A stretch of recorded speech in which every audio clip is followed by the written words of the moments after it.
성도 여러분, 우리 성도님들은 어떤 계절을 좋아하시나요? 우리나라는 사계절이 있어서 즐길거리가 참 많습니다. 봄이면은 각 지역마다 봄꽃 축제를 하죠. 그리고 여름에는 계곡으로 바다로 물놀이를 갑니다. 그리고 요즘 같은 가을에는 이 등산으로 단풍 구경을 갑니다.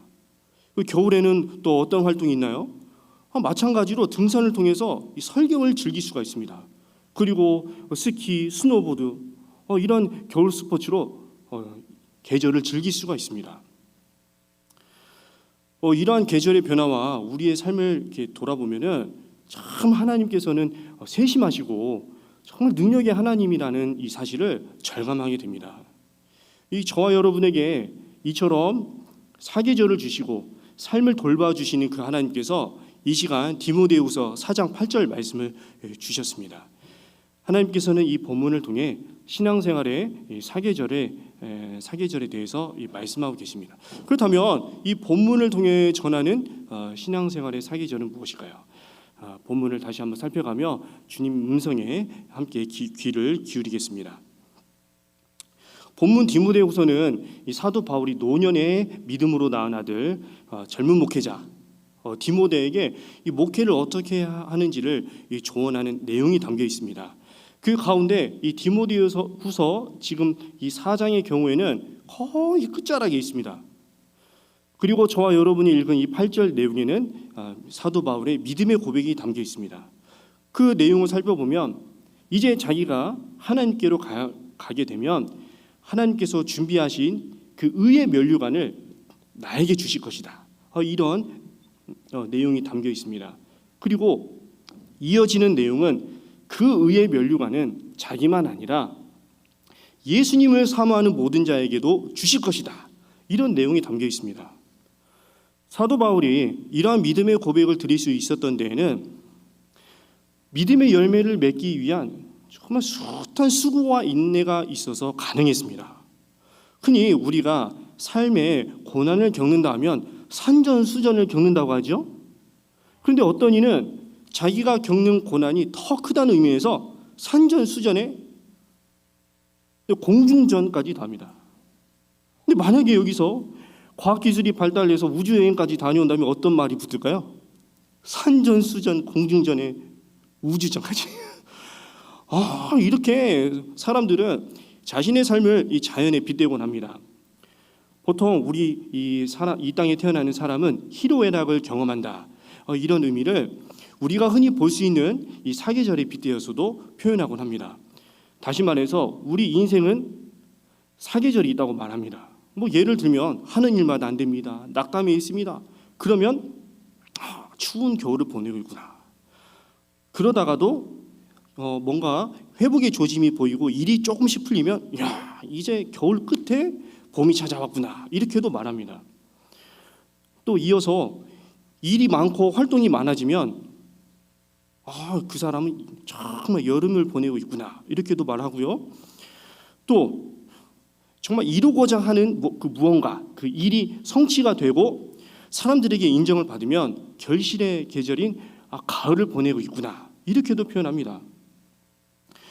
성도 여러분, 인생에 사계절이 있듯이 신앙생활에도 사계절이 있다는 사실 알고 계십니까? 여기에서 큰 차이는 하나님의 말씀에 있습니다. 하나님은 하나님의 자녀를 말씀으로 인도하십니다. 자, 이 모습을 간략하게 정리해보면 이렇습니다. 예수님을 구주로 믿으면 영혼이 살아납니다. 새 생명으로 삶을 살아가면서 예수님의 생애를 배우고 익힙니다. 이러한 삶은 복음서의 삶입니다. 그 예수님의 십자가에서의 죽음과 부활이 정말 귀해서 이 전하지 않고서는 자랑하지 않고서는 정말 주체할 수 없어서 복음을 전하는 삶을 살아가게 되는데요. 이러한 삶은 사도행전의 삶입니다. 하지만 예수님 믿기 이전에 이 세상의 가치관과 예수님 믿고 난 후에 믿음의 이 가치관이 충돌이 발생합니다. 이때 믿음의 위기가 찾아오는데요. 이때 믿음이 무엇인지를 차근차근 알아가는 그런 과정을 겪습니다. 이러한 삶은 이 서신서의 삶입니다. 한편 예수님을 구주로 믿었다는 이유만으로 핍박받고 박해받고 또 대인관계에서는 소외당하고 또 어려움을 겪는 이런 순간도 경험할 수 있습니다. 이때 다시 오실 예수님을 끝까지 붙들고 본향인 하나님의 나라를 소망하며 끝까지 믿음을 지키는 훈련의 과정을 이어가는데요. 이때는 요한계시록의 삶입니다. 이러한 과정을 겪다 보면은 진짜 하나님만이 유일하신 분이며 창조주이시구나. 그러면서 하나님이 어떤 분이신지를 말씀을 통해서 차근차근 알아가게 되는데요. 자, 이러한 삶은 창세기부터 신명기, 여호수아까지도 볼 수 있습니다. 성도 여러분, 신앙생활에서 사춘기가 있다는 거 아십니까? 분명히 하나님은 살아계시고 나와 함께 하시는 역사하시는 하나님이라고 알고 있는데 고집이 생깁니다. 내 뜻대로 하고 싶어요. 그러다가 막 자기 뜻대로 살다가 하나님이 징계 주시면 주님 제가 언제 그랬나요? 죄송합니다. 돌아오고 또 다시 내 고집대로 갔다가 다시 징계받은 다시 돌아오고 이러한 과정을 겪을 때도 있습니다.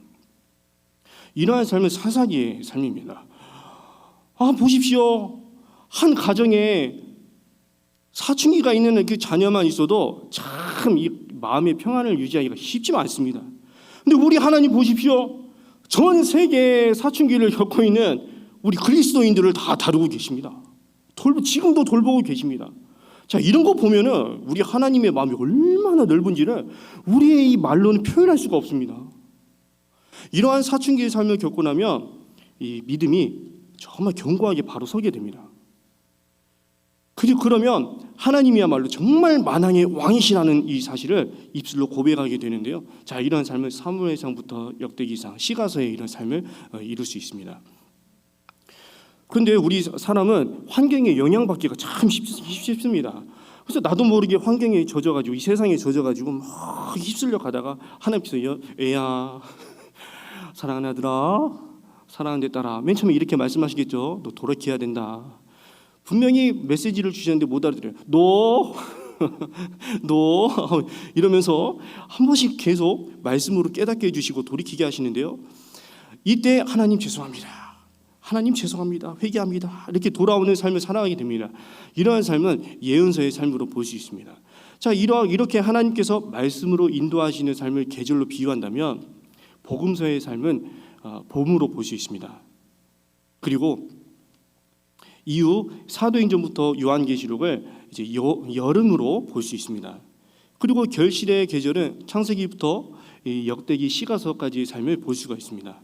그리고 이 신앙생활의 겨울은 하나님의 징계를 받고 고생하는 그러한 사사기 그리고 예언서의 삶을 이렇게 비유로 들 수가 있습니다.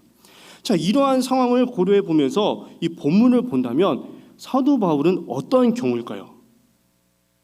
분명 그는 감옥에서 죽을 날만을 기다리고 있습니다. 그러면 이런 점을 볼 때는 이 사도 바울은 생애의 겨울을 보내고 있다고도 말할 수 있습니다. 하지만 그의 신앙의 계절은 가을을 보내고 있습니다. 그 이유는 이렇습니다. 분명 그는 그리스도인을 잡아서 감옥에 넣는 교회를 핍박하던 자였습니다. 그런데 이 사도 바울이 예수님을 믿고서는 오직 이 복음을 전하는 일에 힘쓴 복음의 피진자의 삶을 살았습니다. 3차례에 걸쳐서 전도 여행을 하고 복음을 전했는데요. 이때 세운 교회가 위험에 빠질 때면 이렇게 서신선을 보내서 믿음을 바로 세웠습니다. 이런 모든 여정을 보내고 감옥에서 죽을 날만을 기다리는 가운데에서도 디모데 목회를 어떻게 해야 되는지 그 내용을 아낌없이 조언하고 있습니다. 이런 점을 미뤄본다면 이 사도 바울은 신앙생활에서만큼은 하나님께 믿음의 열매를 맺고 또 그 열매를 주렁주렁 맺어서 실한 믿음의 열매를 하나님께 드리는 가을의 계절을 보내고 있다고 볼 수 있습니다. 성도 여러분, 하나님께서는 오늘 이 본문을 통해서 예배하는 저와 여러분이 사도 바울과 같이 이 신앙생활을 가을로 보내며 귀한 믿음의 열매를 드리기를 원하십니다. 사도 바울과 같이 죽음의 문턱에 있는 그 순간에서 믿음의 고백을 드리는 것만 아니라 오늘 살아가는 이 순간순간을 이처럼 믿음의 열매를 드리기를 원하십니다. 자, 그렇다면 이러한 믿음의 고백을 드리기 위해서는 어떻게 해야 될까요? 사도 바울은 요 입술의 고백만 아니라 자기의 삶을 드렸습니다. 분명히 그는 숱한 고난과 함께 유혹도 받았을 겁니다. 그렇지 않을까요? 하지만 그는 오직 예수님만 바라보았습니다. 이처럼 저와 여러분도 이 시선을 예수님께 고정해야 됩니다. 단 하루만 아니라, 단 한순간만이 아니라 무슨 일이 있어도 오직 예수님께만 시선을 고정해야 합니다. 이렇게 시선을 고정한 후에는 기도하기에 힘써야 합니다. 사도 바울은 디모데 전서에서 4장 5절로 이렇게 전했습니다. 하나님의 말씀과 기도로 거룩하여짐이라. 저를 따라서 말해보겠습니다. 하나님의 말씀과 기도로 거룩하여짐이라. 사도 바울은 그의 인생의 이 마지막 목회에서 가장 중요한 점을 언급할 때에 말씀과 기도로 거룩하여진다고 전했습니다. 이 내용은 이 사도 바울 전 생애에 걸친 이 유언과 같은 신앙 지도입니다. 그의 삶을 보십시오. 자, 빌립보서 3장 5절에서 보면은 그는 8일 만에 할례를 받았습니다. 이스라엘 민족에는 베냐민 지파요, 히브리인 중에 히브리인이요, 율법으로는 바리새파였습니다. 율법에 능통했습니다. 그랬던 그가 예수님을 만난 후부터는 교회를 세우고 일꾼을 세우는 일에 힘썼습니다. 그런 여정에서 에베소에서는 이 두란노 서원이라는 곳에서 제자들을 양성했습니다. 이 제자들을 양성했을 때 오직 말씀으로만 양육했다면 이렇게 전해지지 않았겠죠?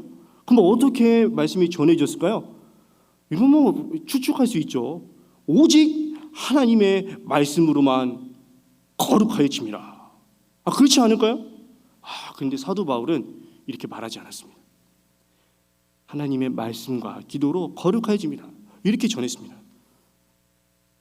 분명 성경에서는 사도 바울이 예수님처럼 습관을 따라 기도했다고는 전하진 않습니다.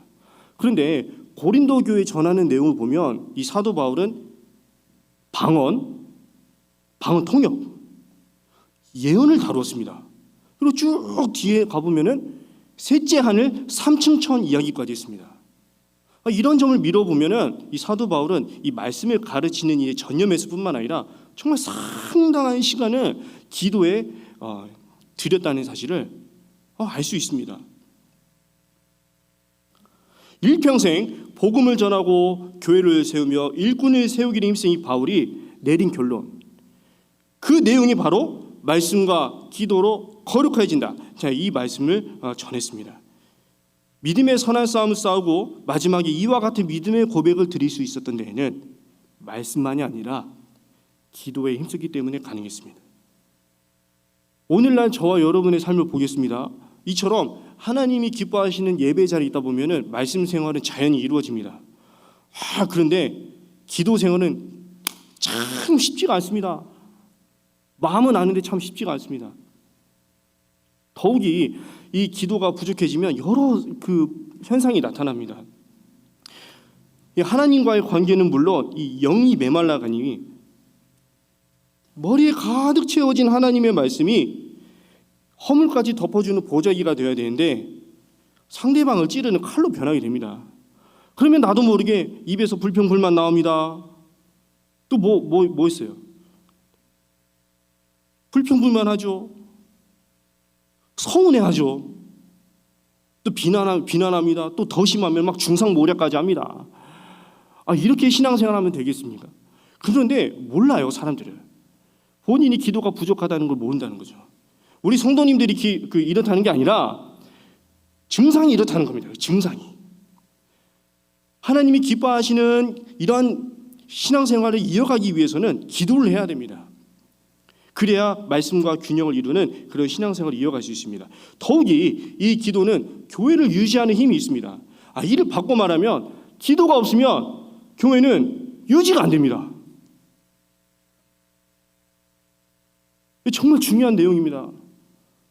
나 자신 한 사람의 이 기도가 사람들 눈에는 어떻게 보일지는 몰라도 나 한 사람의 이 기도는 교회를 살리는 기도입니다. 그래서 가정에서, 일터에서 언제 어디에서 무엇을 하든지 교회를 위해서 기도하기를 힘써야 합니다. 교회가 바로 서지 못하면 이 개인의 믿음도 바로 서기가 쉽지가 않습니다. 그래서 저와 여러분은 기도할 때에 교회를 위해 기도하기 힘써야 합니다. 이렇게 기도하기에 힘써서 말씀과 균형을 이루면 이 믿음은 신실하게 지켜갈 수 있습니다. 그리고 믿음의 열매는 실하게 익어갑니다. 사도 바울과 같이 이러한 믿음의 고백, 이러한 믿음의 열매를 드릴 수가 있습니다. 다 왔습니다. 졸음 오시죠? 네. 저도 밥 많이 먹어가지고 항상 이 시간대가 졸음이 오는 것 같아요. 어쩔 수가 없는 것 같아요. 이 생체 리듬상. 네. 이 시간을 위해서 열심히 기도했습니다. 저도 교회를 위해서. 성도 여러분, 우리 예수님을 믿으면서 맺혀진 이 믿음의 열매는 사라지지 않습니다. 오직 예수님께만 붙어 있으면 이 믿음의 열매는 이 세상의 열매와는 다르게 절대 사라지지 않습니다. 보십시오. 우리나라에 주기철 목사님 계시죠. 해외의 사례에는 5만 번의 기도응답을 받은 조지 밀러 목사님 이야기가 있죠. 더 시대를 거슬러 올라가면 어거스틴의 이 회심 이야기는 시대와 지역을 불문하고 계속 전해지고 있습니다. 왜 이러한 이야기들이 전해지나요? 그 이야기의 뿌리가 예수 그리스도이기 때문에 그렇습니다. 하나님께서는 저와 여러분 모두가 이처럼 믿음의 열매를 더욱 실하게 할 뿐만 아니라 그 열매를 주렁주렁 맺어가 하나님께 영광 돌리기를 원하십니다. 그렇다면 여러분, 앞으로의 한 주를 어떻게 보내야겠습니까? 말씀에 순종하여 믿음의 열매를 하나님께 드리는 일에 힘쓰겠습니까? 힘써야 되지 않을까요? 아멘이죠. 이 결실의 계절인 이 가을에 기도에 힘써서 말씀과 함께 균형을 이룬 거룩한 삶으로 하나님께 믿음의 열매를 드리기 원한다면 하나님께서는 저와 여러분의 신앙생활을 가을로 보내게 하실 것입니다. 그리고 그 믿음의 열매가 실하게 익어가도록 도와주실 것입니다. 그 하나님께서는 성도 여러분의 믿음의 열매를 보시고 흡족해 하시면서 기쁘게 받으실 것입니다.